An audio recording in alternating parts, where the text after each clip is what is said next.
Good morning, JP here from the Recovery Church in New London, Connecticut, with today's recovery reflection. Deliver or be trapped? We have a choice. When we're in our old life, we use terms like bondage, enslaved, but the writer of Proverbs 11 tells us why.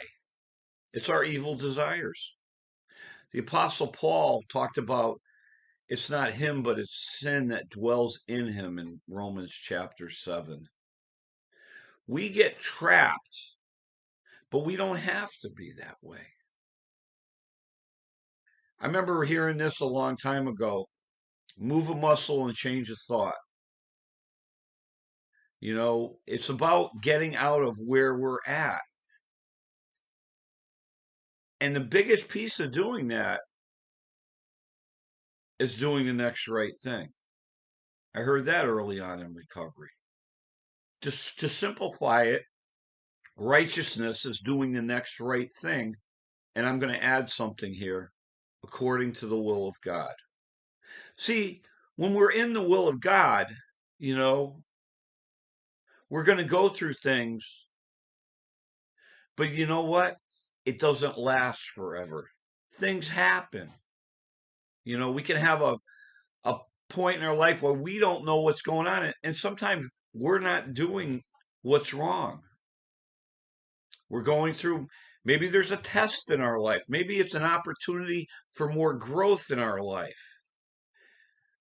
But if we just hang in there, God always gets us through it. Every time. Every time. In Proverbs 11:6, it says, the righteousness of the upright delivers them, but the unfaithful are trapped by evil desires. Let's look at that first half. The righteousness of the upright delivers them. See, we're in this relationship with the Lord. He's with us. We hang in there. We remain obedient. And the end result is we get delivered. What proof is that for me?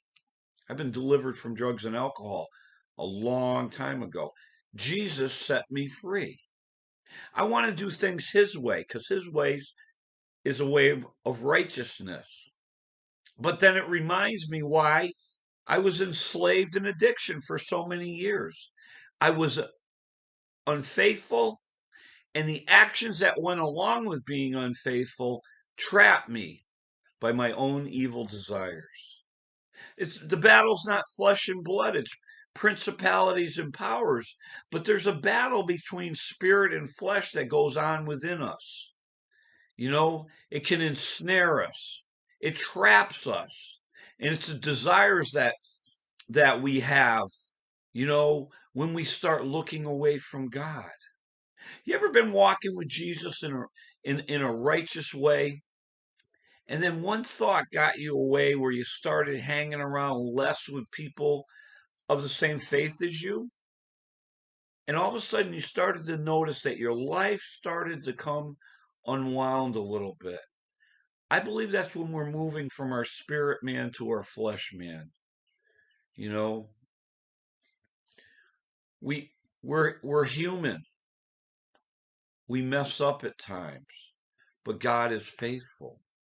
When you start to feel like you're headed to that point of being trapped again, you need to turn to Jesus so that you can be delivered and you can walk in righteousness. That's what it's about. The relationship with Jesus doesn't end when I walk out of church. I need him every second of the day because he's proven more and more how faithful he is. And I love him for that. That God would love me. What a great thought to go through life thinking. When heartache happens, to remind myself that God loves me. This is JP from the Recovery Church in New London, Connecticut. God loves you. I love you. Have a great day in the Lord. Peace.